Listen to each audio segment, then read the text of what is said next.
Kamusta po kayo? Bago po ang lahat, first things first.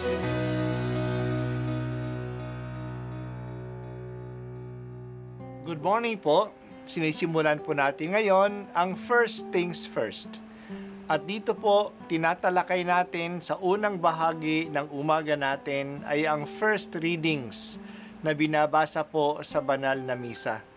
Ito pong tinatalakay natin kasi madalas po kasi marami na tayong alam tungkol sa gospel readings.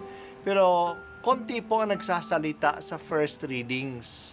Pero ang first readings, bahagi din po yan ng Biblia, ng banal na kasulatan. Kaya susubaybayan po natin ang mga first readings, basahin po natin at kuminsan kailangan ng basahin ng 2 o 3 beses bago maintindihan kasi hindi po tayo familiar sa mga istorya at sa mga kaisipan na tinatalakay dito. Ang pagbasa mula sa aklat ni Propeta Isaias. Nakatanaw ng isang malaking liwanag ang bayang malaonang nasa kadiliman.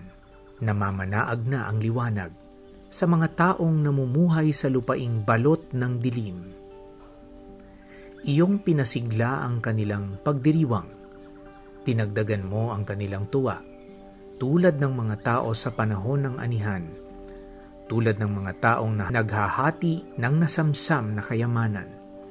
Nilupig mo ang bansang umalipin sa iyong bayan, tulad ng pagkalupig sa hukbo ng Madian.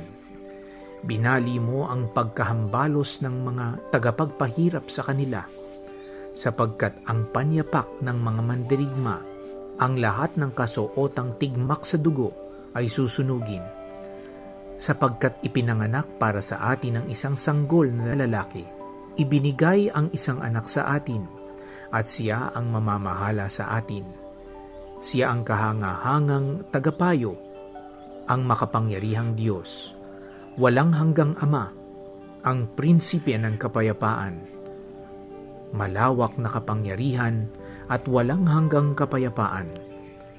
Ang ipinagkakaloob sa trono ni David at sa kanyang paghahari, upang matatag ito at papanatilihin sa katarungan at katwiran, ngayon at magpakailanman.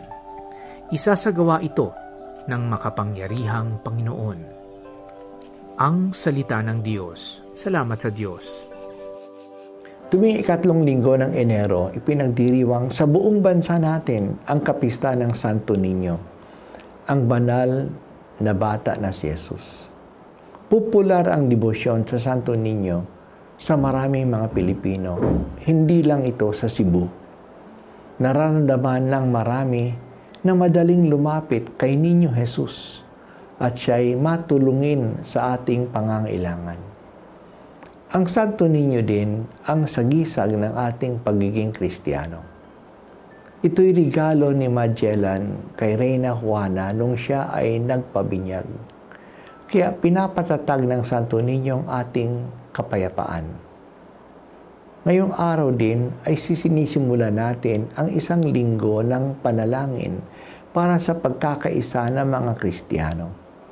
Hindi lang ito panalangin ng mga Katoliko, kundi ng lahat ng mga Kristiyano. Maganda na ang lahat ng Kristiyano ay nagkasundo na sama-samang magdasal para sa kanilang pagkakaisa. Kinikilala nating lahat na lahat tayo'y nagkahiwalay sa isa't isa at hindi itong kalooban ng Diyos. Pero dahil sa ating kahinaan at dahil sa mahabang kasaysayan ng pagkakahiwalay, hindi maaayos ang masamang kalagayang ito sa ating sariling pagsisikap lamang. Kaya sama-sama at sabay-sabay tayong magdasal sa Diyos na dalhin tayo sa pagkakaisa.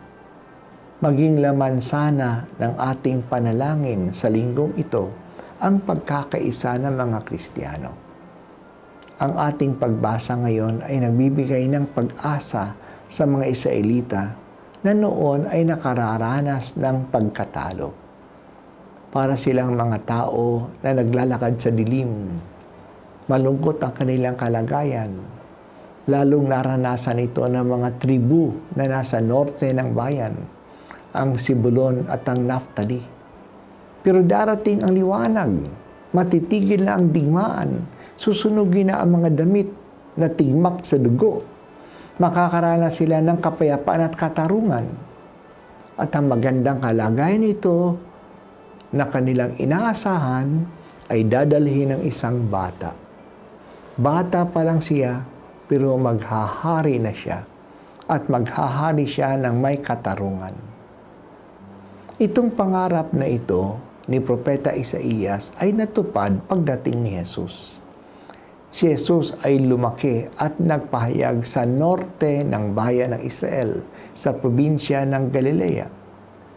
Nagdala siya ng bagong kalagayan, ng liwanag, ng tagumpay at ng katarungan. Ito po ang sinasagisag ng Santo Niño, ang batang si Jesus. Nakaramit siya na parang hari. Mayroon siyang korona at setro. Ang setro ay yung baston ng hari. Ang paghahari niya ay hindi sa pamagitan ng sandata at dahas. Mahinahon siya tulad ng isang bata, pero nagdadala siya ng kapayapaan sa lahat. Poon Santo Niño, maghari ka sa amin. Tinatanggap ka namin bilang hari namin.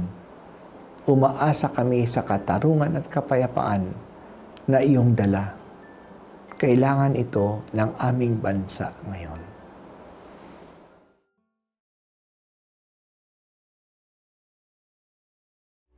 At ako po ay si Bishop Broderick Pabilio dito sa First Things First.